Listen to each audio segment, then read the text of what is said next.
आज सर्वप्रथम शेतकऱ्याकरता आनंदाचा दिवस आहे। मी आता कळमना बाजार समितीला जातो आहे। आजपासनं तूर खरेदी राज्य सरकार नाफेडच्या माध्यमातून करता आहे। जी काही तूर शेतकऱ्याकडे आहे ती MSPच्या भावानं खरेदी करण्याचा निर्णय माननीय देवेंद्र फडणवीसजींच्या नेतृत्वातल्या सरकारने केला आहे, केंद्र सरकारने केला आहे।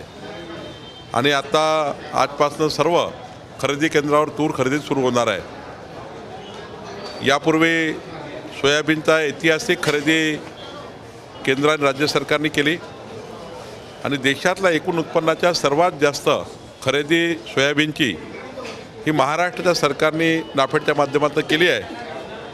जे काही आपलं टार्गेट होतं त्याच्या 160% खरेदी ही महाराष्ट्र सरकारने केली आणि आज तूर खरेदीचा शुभारंभ होतो आहे। खऱ्या अर्थाने सर्व शेतकऱ्यांना माझी विनंती आहे की सर्वांनी तूर खरेदी जे सरकार करत आहे त्यांची फसवणूक होण्यापेक्षा महाराष्ट्र शासनाने जे तूर खरेदी सुरू केली आहे सर्व केंद्रावर, त्या ठिकाणी सर्व केंद्रावर आपण यावं आणि शासनाने केलेली ही जी सुरुवात आहे त्यावर सर्वांनी आपला जो काही तूर आपल्याकडे असेल ती सरकारच्या माध्यमातूनच विक्री करावी अशी विनंती आहे। दुसरं, या ठिकाणी काँग्रेसच्या अध्यक्षपदाबद्दल आपण मला विचारलं। खरं तर त्यांच्या पक्षाचा निर्णय त्यांनी करायचा आहे, पण मला या गोष्टीचा काँग्रेसच्या जे काही नेत्यांनी मला असं म्हटलं की महाराष्ट्रामध्ये काँग्रेसचा अध्यक्ष होण्याकरता कोणी तयार नाही आहे आणि कुणाला तरी बळीचा बकरा करणार म्हणून त्या ठिकाणी नाव शोधत आहे। पण या महाराष्ट्राचे मोठे नेते ज्यांना राज्याचं मुख्यमंत्री व्हायचं होतं, ज्या लोकांनी आपापले वारीमध्ये बोर्ड लागले, मी तर कितीतरी ठिकाणी राज्याच्या 10 प्रमुख काँग्रेसच्या नेत्यांचे मुख्यमंत्री होण्याचे बोर्ड लागले होते, त्यापैकी कोणीही नेता जो मुख्यमंत्र्याच्या रेसमध्ये होते, जे राज्याचे नेतृत्व करतात, त्यापैकी कोणीही नेता हे काँग्रेसचं अध्यक्षपद घेण्याकरता तयार नाही। इतकी वाईट परिस्थिती काँग्रेस पक्षाची आली आहे आणि पुढच्या काळातसुद्धा जसे जसे दिवस पुढे येतील, देवेंद्र फडणवीस सरकार जसं जसं पद्धतीने गतिमान आणि पारदर्शी काम करेल तसं तसं पुढच्या काळामध्ये तुम्हाला काँग्रेसची गळती झाल्याशिवाय दिसणार नाही। काँग्रेस ही थकलेली आहे, काँग्रेस ही निष्प्रभ झालेली आहे आणि काँग्रेसचं सर्व नेतृत्व आता खऱ्या अर्थाने कोणी जबाबदारी घ्यायला तयार नाही आहे। राजा साळवी यांचा शिंदे गटामध्ये आज प्रवेश झालेला आहे।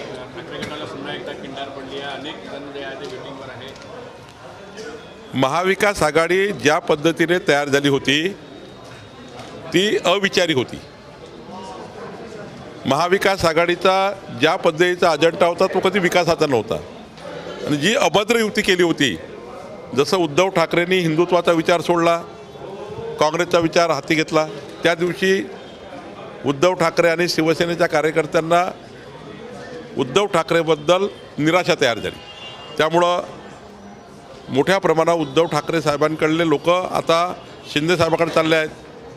काँग्रेसमध्ये ज्या पद्धतीनं परिस्थिती आहे भाजपकडे लोक येत आहे। आजही मोठ्या प्रमाणावर काँग्रेसचे पक्षप्रवेश झाले शिंदे साहेबांकडे सुद्धा, कारण शिंदे साहेबांनी जी शिवसेना समोर नेण्याचा प्रयत्न केला ती शिवसेना हिंदू हृदय सम्राट बाळासाहेब ठाकरे यांच्या विचारावर समोर नेण्याची त्यांनी संकल्प केला आहे आणि उद्धव ठाकरेकडे कुठलाही संकल्प नाही आणि त्यामुळे कुठलाही विचार नाही, ना विकासाचा विचार।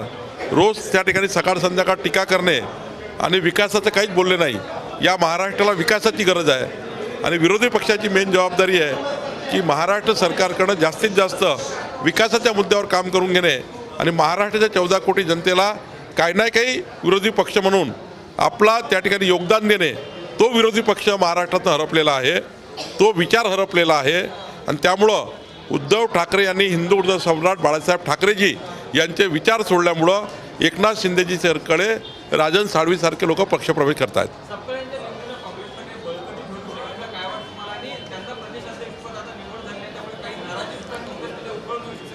नाही, मला वाटतं त्यांच्या पक्षाचा निर्णय काय करावा त्यांनी करावा, कुणाचा निर्णय होईल तो काय करेल मला माहिती नाही। अध्यक्ष आपलं काम करेल, पण काँग्रेसच्या मुख्य नेत्यांनी प्रवाहाच्या बाहेरून जाणे, काँग्रेसच्या मुख्य नेत्यांनी किमान 10 नेते राज्याचे काँग्रेसचे यांनी अध्यक्षपद स्वीकारण्याकरता मनाई करणे हे दुर्भाग्यपूर्ण आहे, दुर्भाग्यपूर्ण आहे। माजी आमदार तुकाराम बेडकर यांचं निधन झालेलं आहे. मला फार वाईट वाटतं आहे की अकोल्याच्या विमानतळावर तुकाराम बेडकरजी मला येऊन भेटले. त्यांनी मला एक कामही सांगितलं. त्यांना मी पुढच्या आठवड्यात मंत्रालयातही बोललो होतं, पण अचानक ॲक्सिडेंट झाला, दुर्दैवी निधन झालं. खरं तर माझ्याकरता फार मोठी हानी आहे, समाजाकरता मोठी हानी आहे, विदर्भाची मोठी हानी झाली आहे. तुकाराम बेडकरसारखे संस्कार, सांस्कृतिक आणि धार्मिक सामाजिक कार्यात काम करणारा एक मोठा नेता आमच्यातून निघून गेला आहे. खरं तर मला वाईट वाटतं की 1 तासापूर्वी ते मला भेटले, माझ्यासोबत चहा त्यांनी घेतला. त्यांचं निधन झालं, दुर्भाग्यपूर्ण आहे. मी त्यांना श्रद्धांजली अर्पण करतो. ते दिल्लीला जाणार. माननीय मुख्यमंत्री नेहमीच दिल्लीला माननीय मोदीजी, अमितभाई यांच्याकडे केवळ राजकीय कारणांनी जात नाही, अजूनही काही कारणं असतात. आपल्या राज्याचा विकासाचे प्रश्न आहे, येणारं बजेट आहे, महाराष्ट्राचं बजेट येणार आहे, केंद्राच्या बजेटमध्ये आम्हाला भरपूर मिळालं आहे. अजून त्या ठिकाणी विकासाकरता विशेष मुख्यमंत्र्यांचे दौरे असतात. काही प्रत्येक वेळी मुख्यमंत्री पालकमंत्री करता राजकीय कामाकरता जातं असं नाही आहे. माननीय मुख्यमंत्री महोदयाचा दौरा असेल तर काही आपल्याला राज्याच्या बळकटीकरणाकरता असेल असं मला वाटतं. देश विदेशातील प्रत्येक घडामोडींचे लाईव्ह अपडेट मिळवण्यासाठी आता साम टीव्हीच्या सर्व सोशल मीडिया प्लॅटफॉर्मला लाईक, फॉलो आणि सबस्क्राईब करा. तसंच सर्व नोटिफिकेशनसाठी बेल आयकॉन प्रेस करायला विसरू नका.